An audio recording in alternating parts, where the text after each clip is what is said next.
کہیں ایسا نہ ہو کہ تمہیں آزمائش میں لیا جائے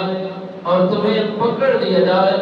میں رب بے نیاز جبار بھی ہوں، قہار بھی ہوں، ستار بھی ہوں، شفیق و رحیم بھی ہوں، مگر میرے محبوب مصطفیٰ احمد مجتبیٰ صلی اللہ علیہ وبارک وسلم سرکار کی وہ ذات بات کمال ذات ہے جو بھی جس طرح کا درد بھی لے کر در مصطفیٰ پر پہنچتا ہے تو ہر طرح سے چھٹکارا کرانے سے میرے نبی رحمت سرکار پیچھے نہیں ہٹتے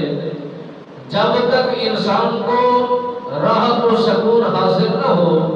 اطمینان قلب نصیب نہ ہو اور اس کے دل کو اطمینان نہ پہنچے، اس وقت تک وہ چین سے نہیں بیٹھتے، سکون سے نہیں رہتے۔ میرے نبی رحمت سرکار کے دربار میں لوگوں کا جب گناہ کرنے کے بعد مارے پھرتے تھے، اس وقت یہ قرآن کریم کا حصہ اترا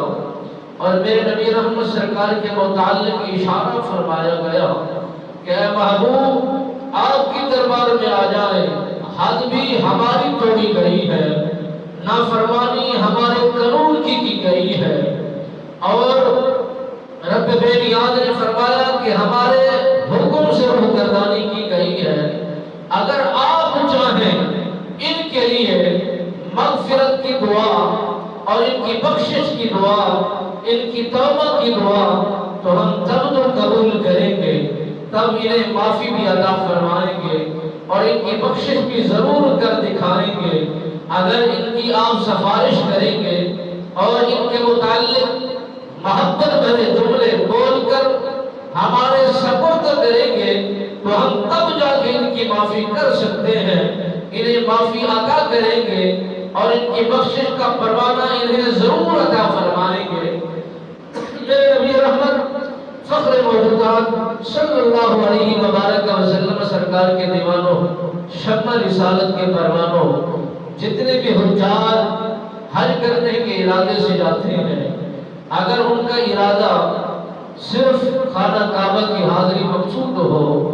تو ہمارا یہ اعتقاد ہے، ایمان ہے، یقین ہے کہ ہر حاجی کا حج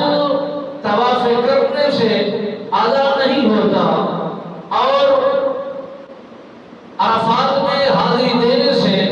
حج ادا نہیں اور مقبول نہیں ہوتا جب تک نبی رحمت فخر موجودات صلی اللہ علیہ وبارک وسلم سرکار کی رحمت شامل حال نہ ہو جائے اور نبی کی بارگاہ میں وہ مقبول نہ ہو جائے، نبی کی بارگاہ میں اس کی حاضری نہ ہو جائے۔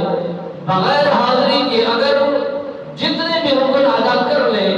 نبی رحمت سرکار کی رضامندی اور آپ کی رحمت اور آپ کی برکت کو حاصل نہیں کرے گا